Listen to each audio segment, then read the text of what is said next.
몇 년 전에 저희 가족이 한국에 있을 때 제 아내의 동생, 그러니까 저한테 처제가 되는 집에 간 적이 있습니다. 그래서 이제 그 집에서 있다가 집에 가려고 나오는데 사람들이 좀 그 아파트 주차장에 몰려 있는 거예요. 그래서 가봤더니 새끼제비가 위에서 떨어진 거예요. 근데 그게 어떻게 된 거냐면, 나무 위에 그 제비집이 있었는데 그 2층에 살고 있는 집의 고양이가 창문을 넘어서 그 나뭇가지를 타고 가가지고 나무 위에 있는 새끼 제비집을 떨어뜨린 거예요. 근데 세 마리가 있는데 두 마리는 이미 죽었고, 한 마리는 지금 거의 그 죽기 일보 직전에 눈만 겨우 이렇게 조금씩 움직이는 그런 상황이었습니다. 저희 아이들이랑 이렇게 같이 봐가지고 봤는데 너무너무 가슴이 아픈 거예요. 근데 더 안타까운 거는 그 엄마 제비가 위에서 계속해서 소리를 내면서 그 어쩔 줄 몰라 하고 있는 거예요. 그러니까 사람들이 몰려 있으니까 오지도 못하고, 그러니까 이게 죽은지도 모르고 있고, 그래서 이걸 어떻게 해줄지를 몰라가지고 저도 그러다가 이거를 어떻게든 엄마, 이 살아있는 한 마리라도 엄마를 좀 만나게 해줘야 되겠다라고 해서 그 새끼 제비가 이렇게 머물고 있는 곳이 한 5층 정도 되더라고요. 그래서 제가 그거를 들고 그 집을 찾아갔어요. 그 비슷한 그 새끼 제비가 계속 머물고 있는 그 층에 가가지고 이거를 조금 이 창문에다 놔두면 그 제비 엄마가 좀 만날 수 있을 것 같아가지고 그렇게 해서 이제 다행히 그 집에 사람이 있어서 그렇게 했는데, 또 걷다 놓으니까 제비가 안 오는 거예요. 그러니까 얘가 모르겠어요. 어떤 생각이 있는지 또 그쪽에 있다가 또 막상 거기 놓으니까 안 오고, 그래서 결국은 그 나무에 이렇게 그 원래 있던 자리에 놓고 싶은데 그거는 또 갈 수가 없는 거예요.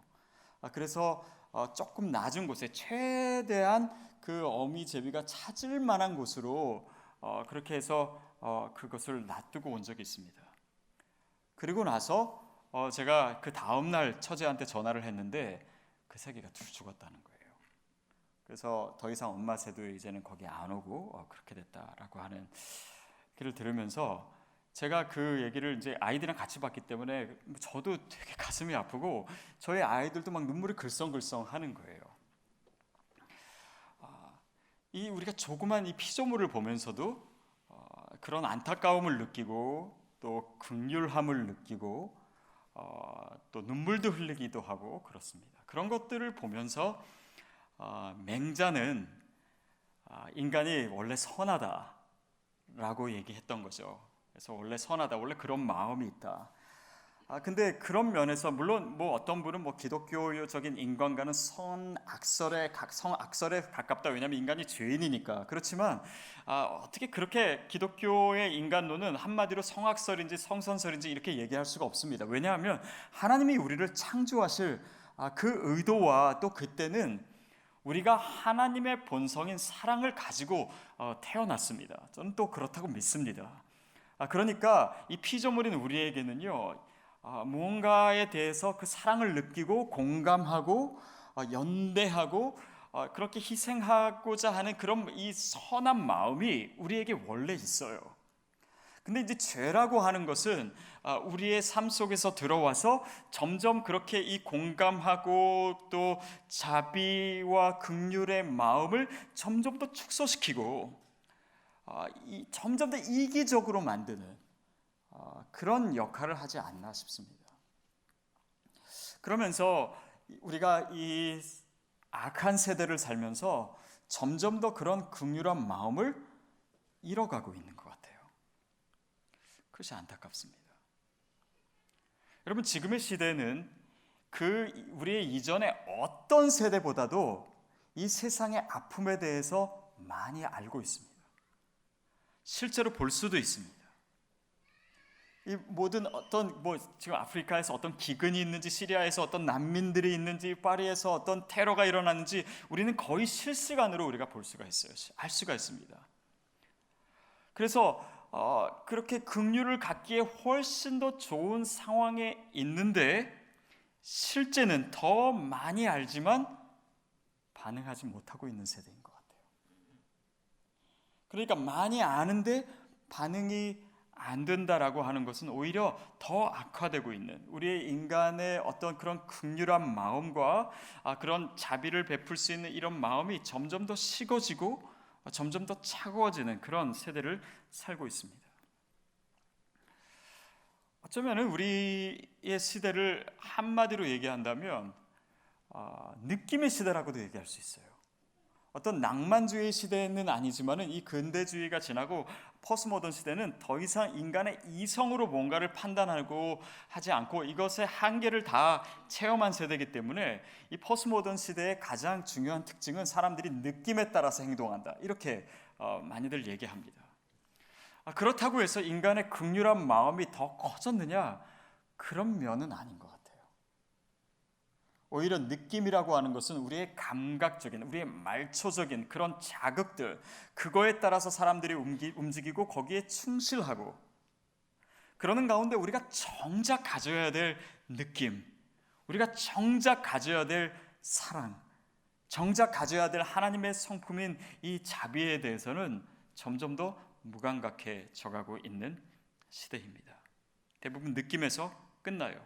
거기에 대해서 반응하는 삶이 되지 못하고 있는 것 같습니다.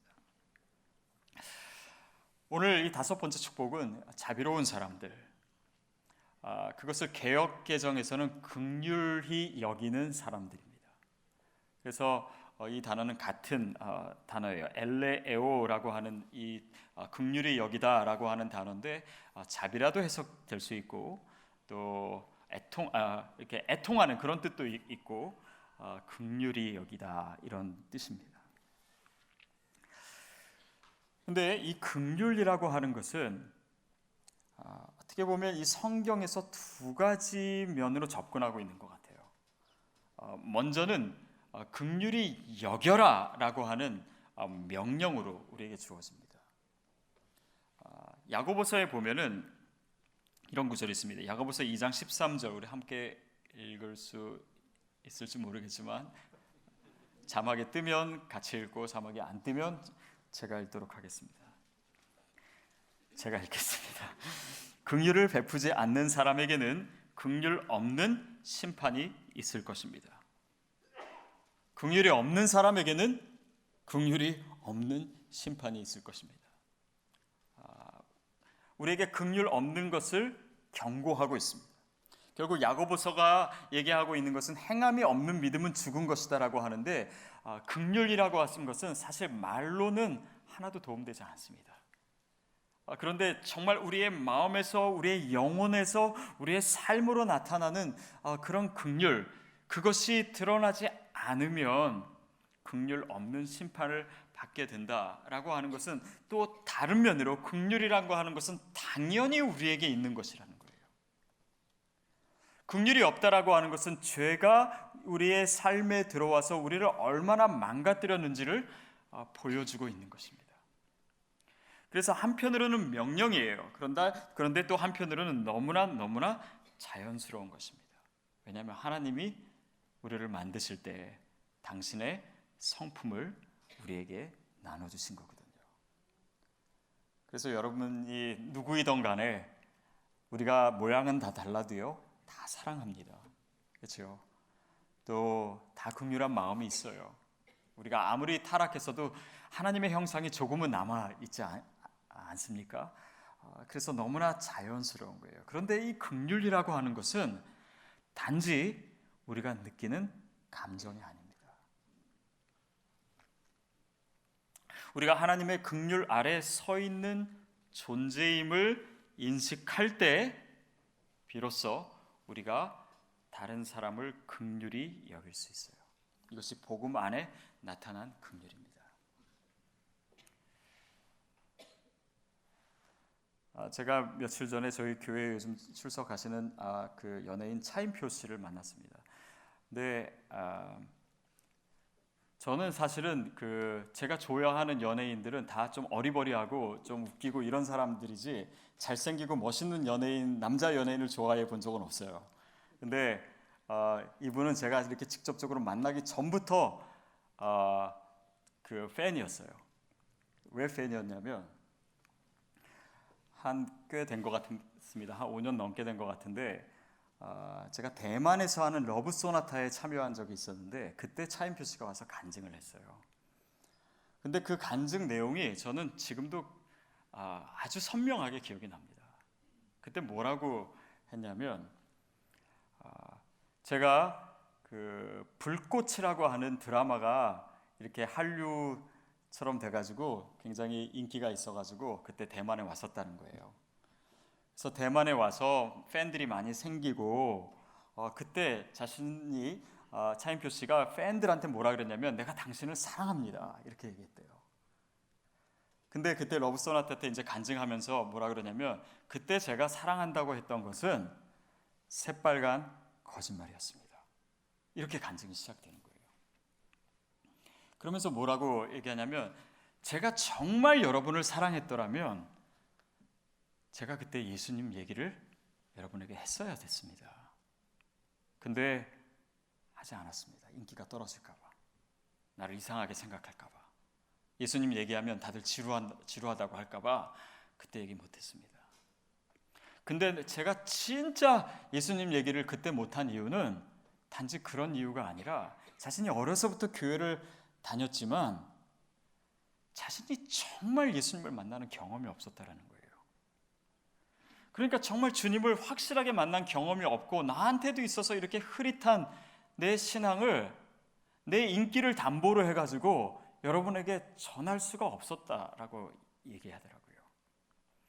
그러면서 자신이 어떻게 예수님을 만나게 됐는지를 얘기해 주는데 원래 컴패션의 안에 되는 시네라 자매님이 홍보대사로도 활동하고 저희 교회도 지금 컴패션 열심히 하시는 분 많으신데 근데 그 시네라 씨가 못 가게 돼서 자신이 대신 인도에 아주 가난한 마을을 대신 가게 됐다라는 거예요. 근데 너무나 가기 싫었고 세상에서 제일 가난한 아이들 만나면서 자기는 1등석 타고 그리고 투덜투덜 대면서 갔대요. 그리고 이제 공항에 내려서도 한참 동안 버스 타고 가고 덥고 막 짜증나고 막 이렇게 해서 그냥 억지로 대신 가야 되니까 이렇게 갔는데 거기서 한 아이를 만나는 순간 그 아이의 눈빛에서 하나님의 음성을 듣게 됐다라는 거예요.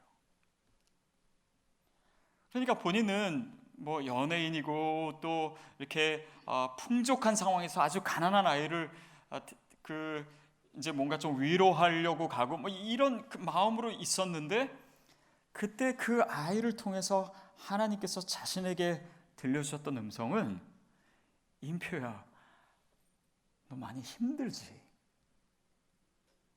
내가 너를 얼마나 사랑하는지 네가 알았으면 좋겠다.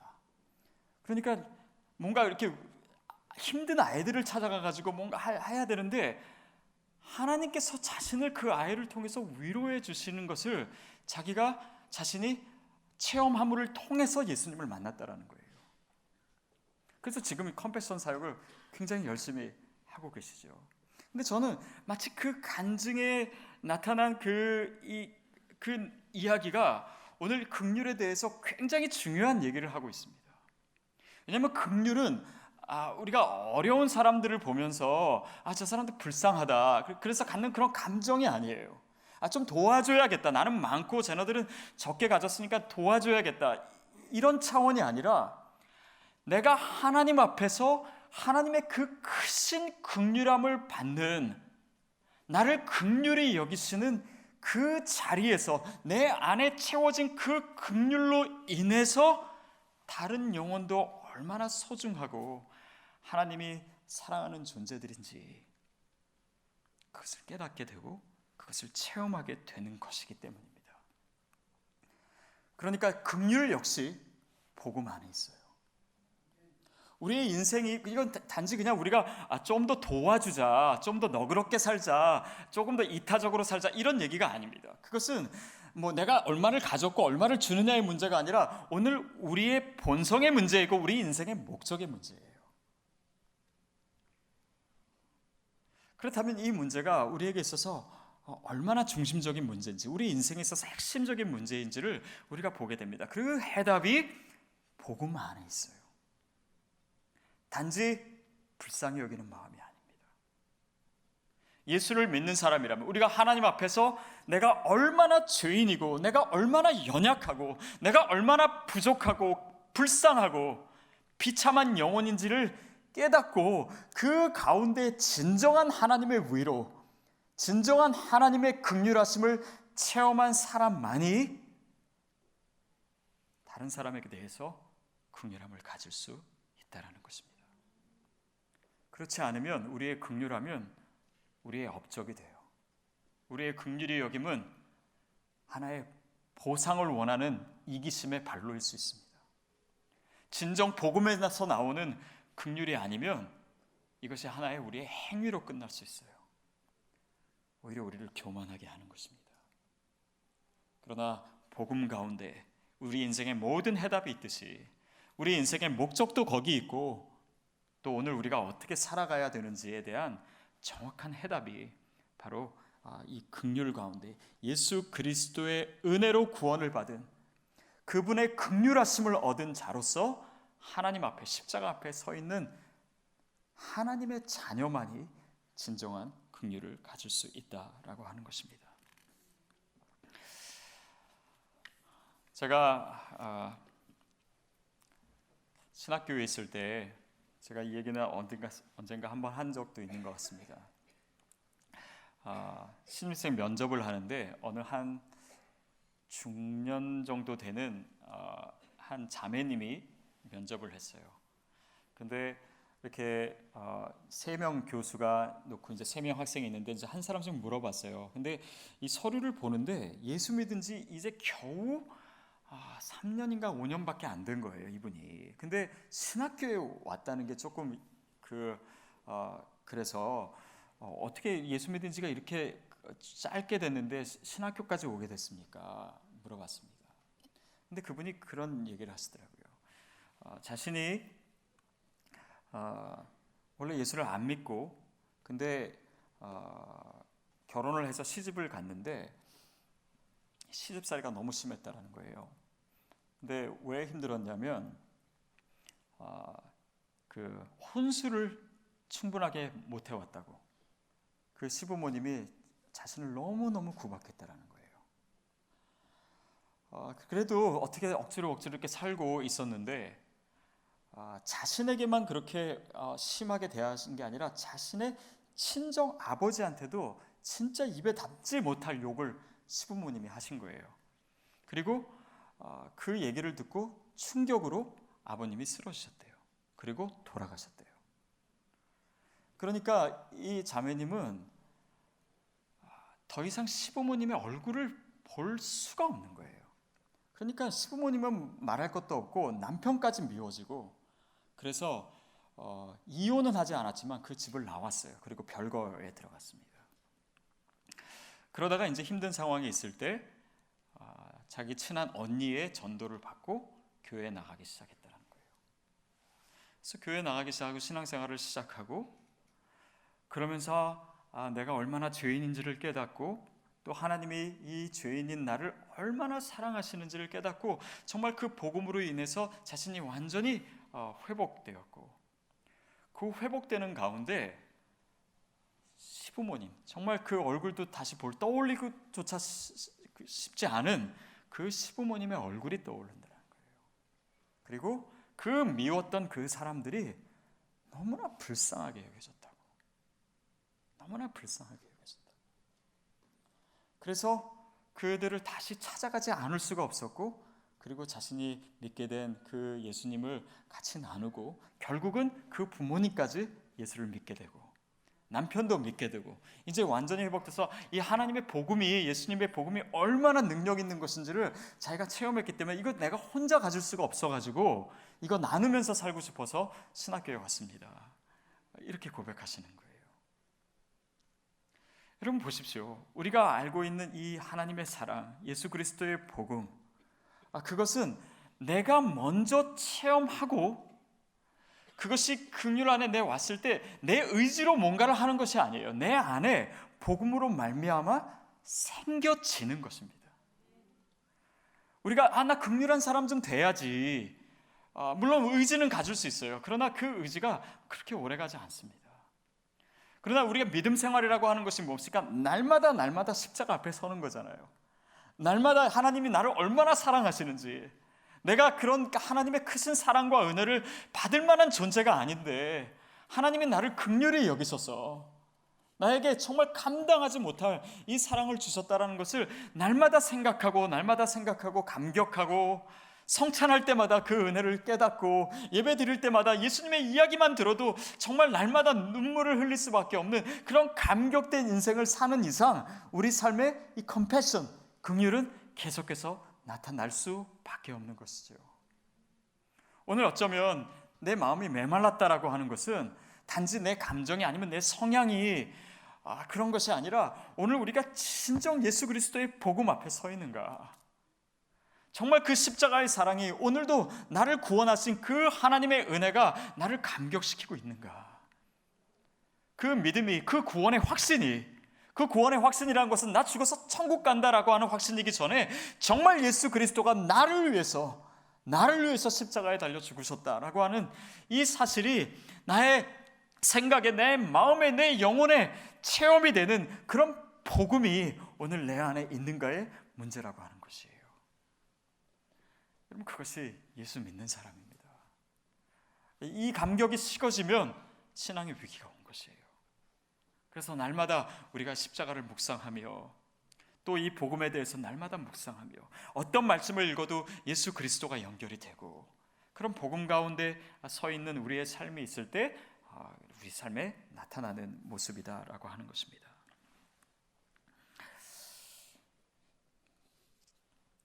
긍휼이라고 하는 것을요 얘기하면서 헨리 나우엔이 이런 얘기를 합니다. 긍휼과 비판은 공존할 수 없습니다. 왜냐하면 비판이란 남과 나를 구별해서 거리를 두는 행위인데 그래서는 참으로 이웃과 함께 있을 수 없기 때문입니다. 왜 갑자기 비판 얘기가 나오냐면요, 여기에 궁극적인 긍휼의 의미가 들어있기 때문입니다. 비판이라고 하는 것은 나는 옳고 저 사람은 틀리다라고 하는 것을 전제로 하는 거예요. 그러니까 최소한 내가 옳지는 않더라도 그 사람과는 다르기 때문에 내가 거리를 두는 것이 비판입니다. 그런데 긍휼이라고 하는 것은 정반대예요. 그 사람이 잘못됐을 수도 있고 틀릴 수도 있고 옳지 않을 수도 있습니다. 그러나 거리를 두기보다는 그 자리에 같이 아파하는 것이 긍휼이에요. 쿰파티오입니다. 쿰파티오, 이 라틴어로 하면 모모와 함께, 파티오, 고난을 당하다라는 거예요. 함께 아프다라고 하는 것입니다. 근데 이 긍휼의 의미가 사실은 더욱더 중요한 것은 우리가 왜곡된 신앙을 가졌을 때, 특별히 이제 이스라엘 백성들이나 바리새인들이 가졌던 왜곡된 신앙을 우리가 보통 율법주의라고 얘기하지 않습니까? 그리고 이와 대비되는 것을 우리 복음적인 신앙이라고 하는데, 이 두 가지가 어떻게 대비되냐면, 율법이, 물론 율법 자체는 선한 것인데 율법주의가 되면은 내가 어떤 거를 행함으로 인해서 의롭게 되고, 그리고 그것을 행하지 않는 사람은 정죄하게 되는 그런 선민의식을 넘어서서 남을 정죄하는 바리새인, 그런 할례당이 되는 것입니다. 그것은 뭐예요? 마치 바리새인이 기도할 때 내가 저 세리와 같지 않음을 감사합니다라고 기도했던 것처럼 나는 저 사람과 다릅니다. 다시 말하면 차별을 추구하는 거예요. 근데 복음이라고 하는 것은 무엇입니까? 정반대로 그리스도의 십자가 아래서 우리 모두가 함께 죄인이에요. 좀 낫고 좀 더 못하고 이런 것이 하나님 앞에서, 하나님의 의 앞에서는 아무 의미가 없습니다. 다 죄인이에요. 그리고 예수 그리스도의 은혜로 모두 다 같이 의인된 것입니다. 거기에 차별을 두지 않는 거예요. 유대인이나 이방인이나 거기에 차별을 두지 않는 것입니다. 모두 다 죄인이고 모두 다 그리스도의 은혜로만 의로움을 받기 때문에. 단지 또 복음과 이 율법의 이 대립이 이 긍휼과 비판의 의미와 대비되는 것처럼 진화론적인 사고관은 무엇입니까? 내가 어떻게든 남보다 더 차이를 내서 이 상황 속에서 적자생존, 적자가 되는가? 그래서 내가 남보다 더 얼마큼 차이를 가지느냐가 나의 정체성인 것처럼, 그게 세속 사회에서 진화론적인 세계관 안에서 사람들이 추구하는 그런 것 아닙니까?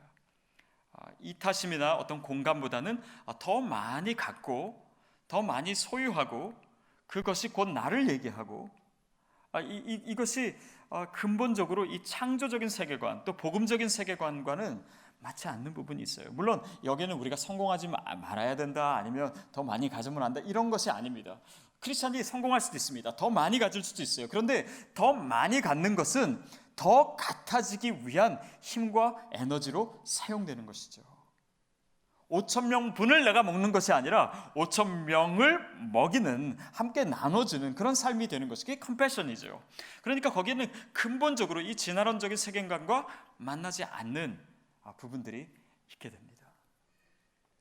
그러니까 이 긍휼이나 비판이나 이런 것들이 우리 신앙생활에서 대비되는 것처럼 오늘 우리의 삶에 있어서 무엇이 긍휼이고 무엇이 아닌가를 생각하게 해줘요. 예를 들면 신앙생활을 하면서도요, 우리가 바리새적인 태도에 빠질 수가 있습니다. 예를 들면 나는, 여러분은 그러지 않죠. 나는 수요예배 나왔고 저 사람은 안 나왔으니까 내가 더 영성이 좋아, 이런 마음으로 나오시는 분은 없겠지만 예를 들면 그럴 수 있습니다. 또 제가 예전에 한 가지 굉장히 재밌는 사실 발견한 거는, 요즘은 성경책을 이렇게 우리가 찾지 않잖아요. 요즘 뭐 삼부예배서는 우리가 하지만은, 근데 이제 뭐 시편 찾는다 그러면 굉장히 쉬워요. 가운데 딱 해가지고 찾으면 되고, 뭐 창세기 쉽죠. 요한계시록 쉽죠. 근데 뭐 예를 들면 오바댜 이런 거 나오면은 어떤 분은 그냥 성경책을 앞에서부터 뒤까지 몇 번을 왔다 갔다 해도 못 찾아요. 예전에는 다 성경 그렇게 찾았거든요. 찾아가지고 한 절씩 읽고 한 절씩 읽고 그랬는데, 예전에 제가 어렸을 때 신앙생활하던 그 모습들을 보면요, 목사님이 어디입니다 그래서 찾으면요, 빨리 찾은 사람은 이 빨리 찾은 티를 내고 싶어 해요.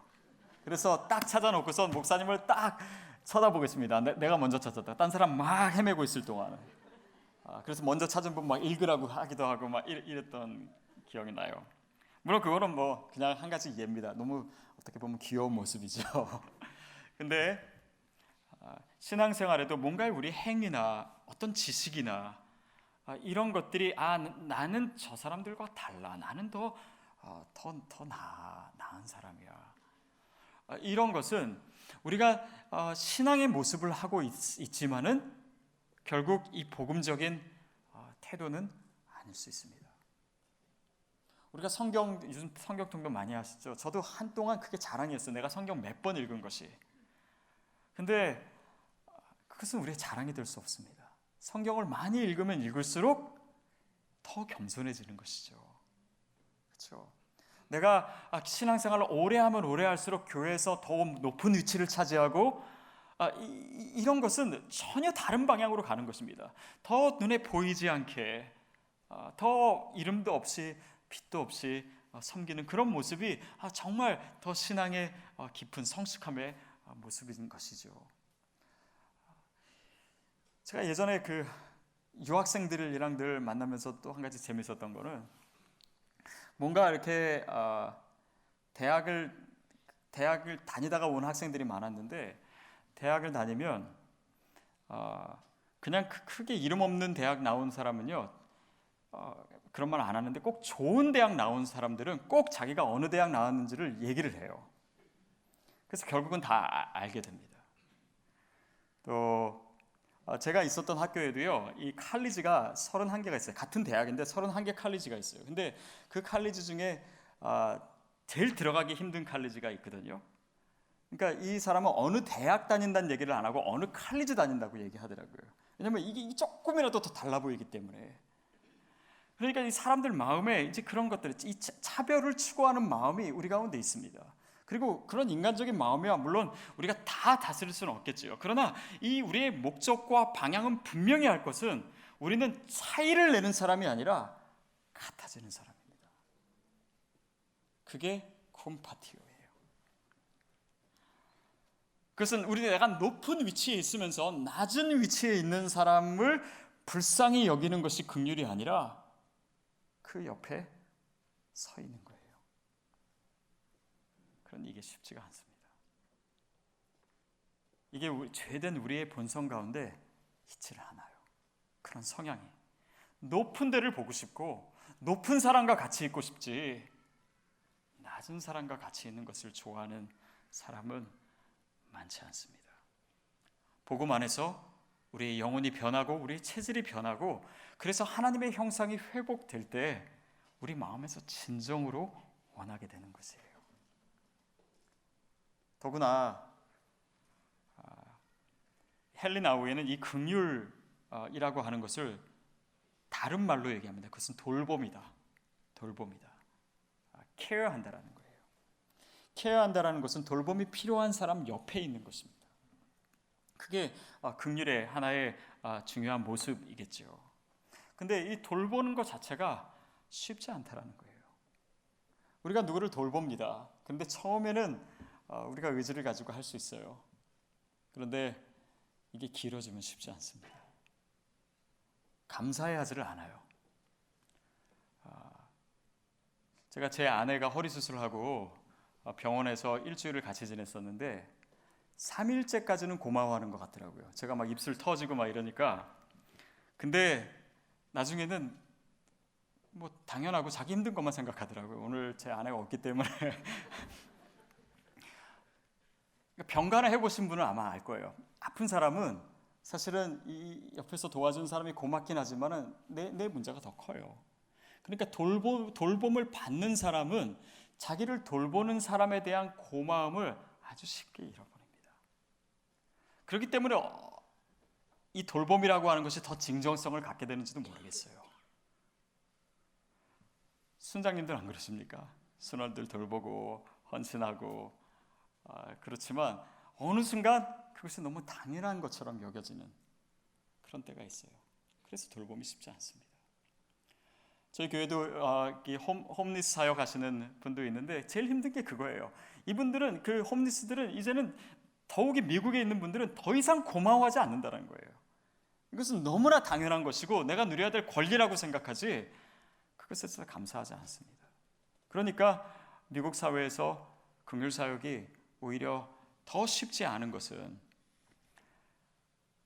고마워하지 않아서 격려가 없어도 그렇지만은 고마워하지 않는 사람을 보면서 계속해서 긍휼한 마음을 갖기가 쉽지 않은 거예요.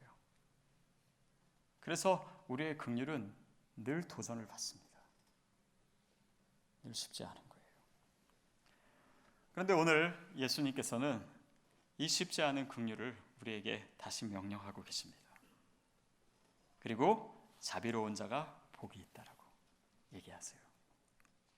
그러면서 그 뒤에는 뭐라고 얘기했습니까? 그들은 자비를 받을 것이다. 이렇게 얘기합니다. 자비를 받을 것이다.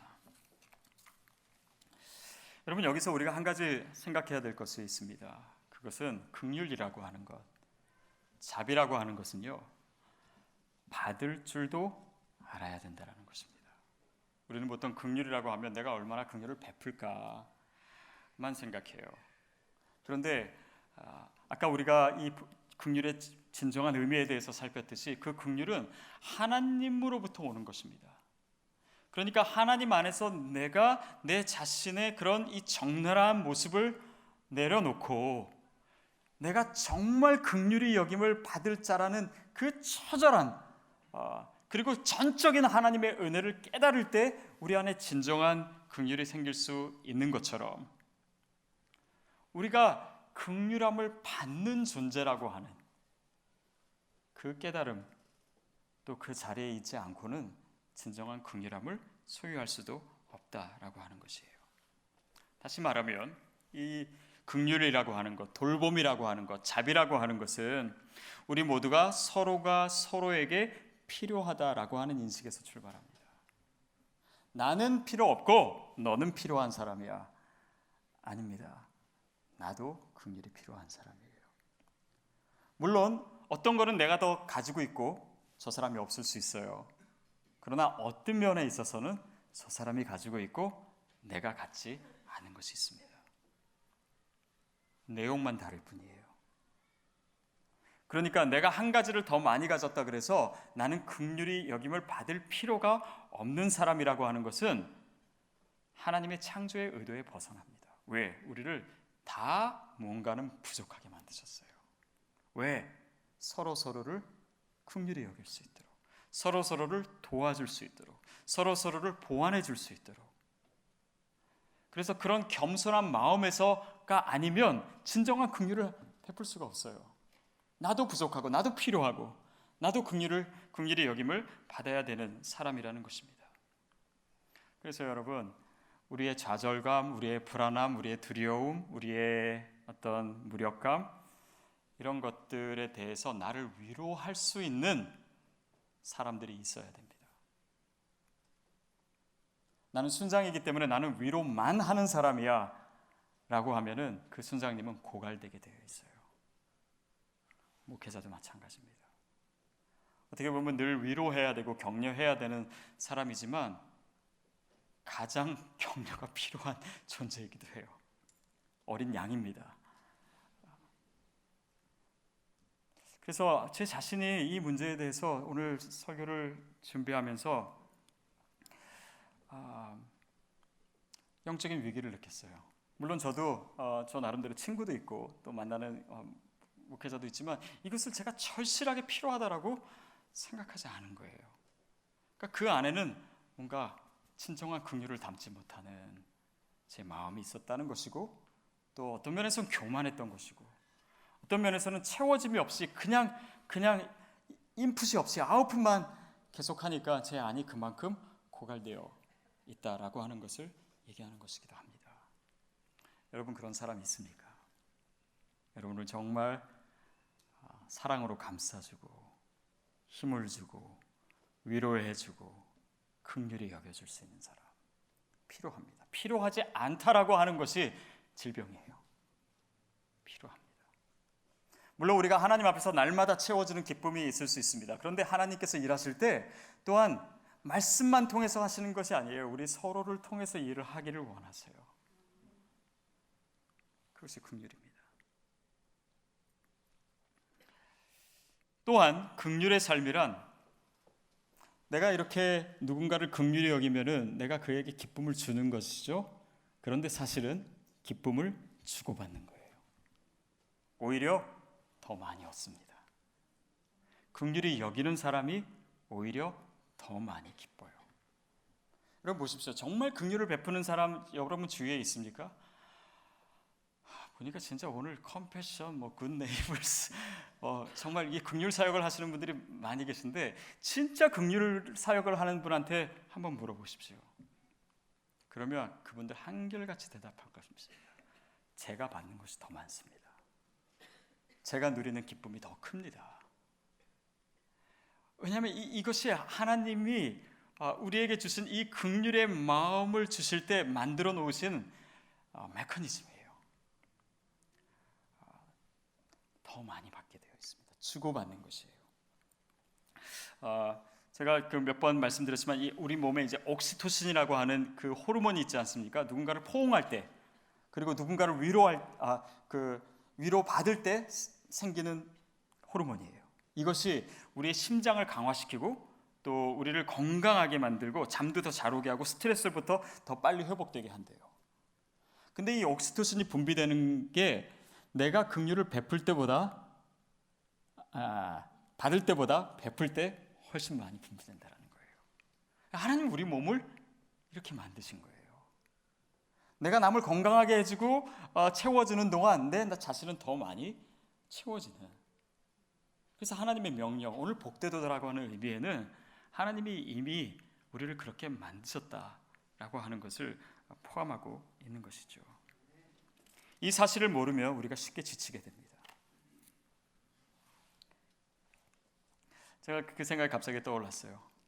저는 물론 긍휼의 마음에 산 건 아니지만 제가 그 유학생 목회를 할 때 영국에서는요, 미국처럼 이렇게 한국 음식이 흔하지가 않습니다. 제가 있었던 그 도시만 해도요, 한인 마켓이 없었어요. 그리고 중국 마켓 굉장히 조그만 거 있는데 김치 담그려면 이제 중국 마켓에 가서 배추를 사야 되는데 굉장히 비쌌어요. 그러니까 구하기도 어렵고 비싸고 배추도 되게 조그맣고 그리고 이제 그 유학생이라서 워낙 돈도 없고 그렇게 해가지고 이제 김치를 담가 놓지요. 그러면 저희 청년들이 매주 저희 집에 왔어요. 근데 청년들 한 번만 왔다 가면은 김치가 그날로 다 끝이에요. 그리고 어떤 청년은 싸달래요. 그러니까 싸주기도 하고 이렇게 했는데 그때가 갑자기 생각이 나면서 요즘 이제 저희 성도님 중에 저한테 김치 주는 분도 있고 음식 이렇게 주시는 분도 있어요. 근데 그때 저희가 나눴던 김치는 진짜 맛없는 김치였습니다. 제 아내가 결혼하자마자 김치 담그는 것도 잘 모르고 그럴 때 진짜 억지로 그냥 고춧가루만 넣고 했던 그 맛없는 김치를 줬지만 요즘은 맛있는 음식을 얻어먹을 때도 많아요. 그 기쁨입니다. 하나님께서는 결국 뭐 이거를 우리가 연결시키지 않는다라고도 할 수 있겠지만은 우리 삶에 우리가 상상할 수 없는 방법으로 우리의 나누는 기쁨은 받는 기쁨 더 훨씬 더 기쁨으로 우리에게 오게 되어 있어요. 제가 김치 나눈 거 자랑한 김에 제 은혜 하나를 더 나누면 제가 그 영국으로 유학 가기 바로 전날 굉장히 추운 겨울이었습니다. 근데 그때 을지로를 제가 걷고 있었어요. 근데 그 날씨가 굉장히 추웠는데 그날 제가 그 어디를 갔다 오는 길이냐면 제가 그때 한 중학교에서 저쪽 은평구에 있는 영락중학교에서 성경 교사를 했어요. 그러니까 정식 교사는 아니고 제가 다른 교회 이제 전도사를 하면서 일주일에 2번 정도 가는 성경 강사를 했습니다. 그래가지고 그거를 이제 유학 가게 되니까 다 그만두고 마지막 월급을 받아왔어요. 그래서 월급 봉투를 해가지고 제가 이렇게 안에 넣고 있는데 을지로를 지나가는데 어느 한 중학생 정도 돼 보이는 소녀가 교복을 입고 그 찹쌀떡 같은 거를 팔고 있는 거예요.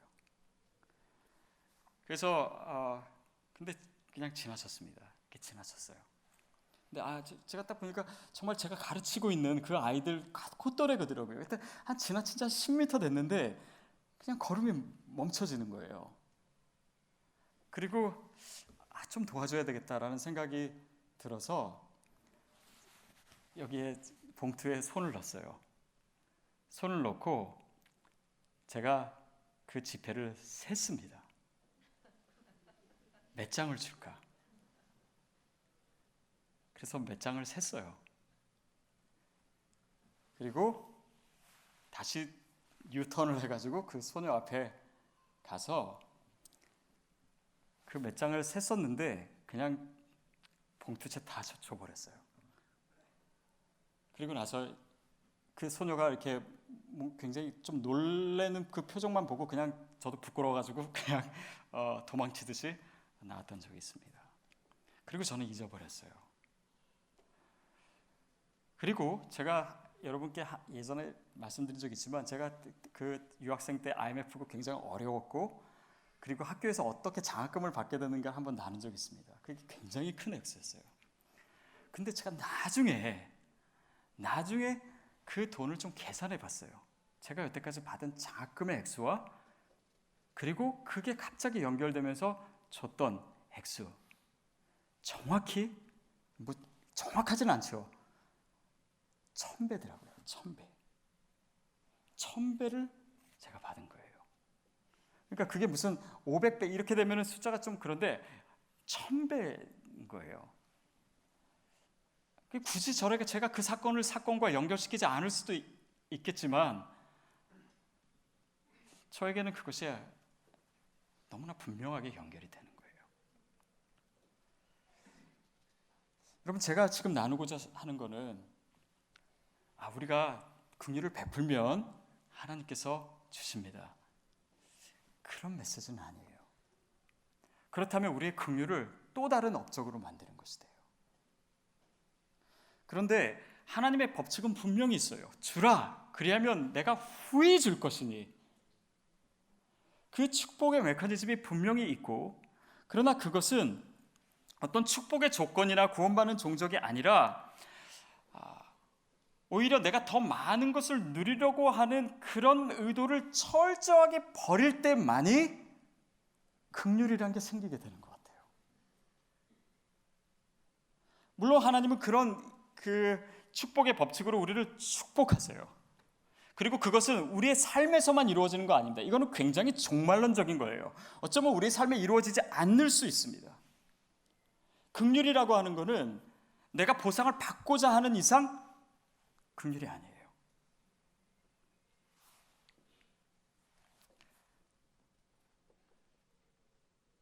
그 유학생 때 이렇게 청년들이랑 늘 그렇게 살았었는데 지금까지 연락이 되는 청년은 2-3명밖에 안 돼요.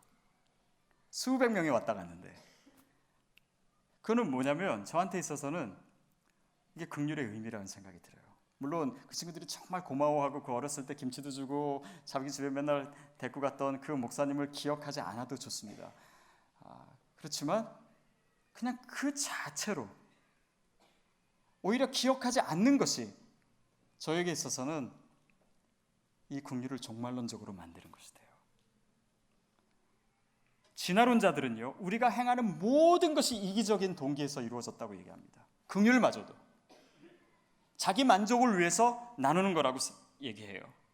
그게 리차드 더킨스의 이기적인 유전자입니다. 그런데 그런 사람들은 이 진짜 긍휼을 이해하지 못해요. 예수 그리스도의 복음 안에서 우리가 긍휼함을 입었기 때문에 갖게 되는 긍휼함, 진짜 긍휼함, 하나님의 성품으로서의 그 긍휼, 그것은 어떤 이기적인 동기로 하는 것이 아닙니다. 어떤 자랑이 되기 위해서 하는 것이 아니에요. 그냥 하나님의 자비를 받은 증거일 뿐입니다. 사랑하는 여러분, 복음을 받은 저와 여러분은 이미 복된 자입니다. 그리고 그 복된 자의 모습을 예수님께서는 오늘 바로 이 긍휼의 모습을 통해서 확인하라고 저와 여러분에게 얘기하십니다. 저는 저와 여러분이 그런 진짜 축복 받게 되기를 축복합니다. 그러면 더 이상 외롭지 않을 거예요. 여러분, 내가 긍휼히 받음을 여길 사람이라고 생각하는 그 단계에서요, 그 다음 단계는 뭐냐면 결국은 나의 비참함과 나의 외로움과 나의 두려움과 이것을 해결하는 방법은 하나님의 위로를 받는 것입니다. 그렇지만 또한 그것에 대한 방법은, 이 긍휼함이 생기는 내 안에 긍휼함을 채워주시는 방법은 그 명령에 순종하는 것이에요. 그래서 어느 순간 힘들고 어려운 사람들을 내가 긍휼히 여기고 위로하고 있을 때 내 고독함과 내 두려움과 내 인생 스스로 생각하던 그런 초라함도 어느 순간 사라지는 거예요. 그것이 창조의 원리이고, 그것이 팔복의 원리이고, 그것이 복음의 원리입니다. 여러분, 저와 여러분이 그런 풍성한 삶을 살았으면 좋겠습니다. 저도 옛날에 이것만 울고 먹으면서 자랑처럼 얘기할 게 아니라 오늘의 삶에서 더 체험하는 그런 사람 되고 싶습니다. 저와 여러분이 그런 긍휼히 여기고 또 긍휼함을 받고 하나님의 사랑을 받고 또 날마다 누리고 그런 복된 우리 모두가 되기를 주의 이름으로 축복합니다.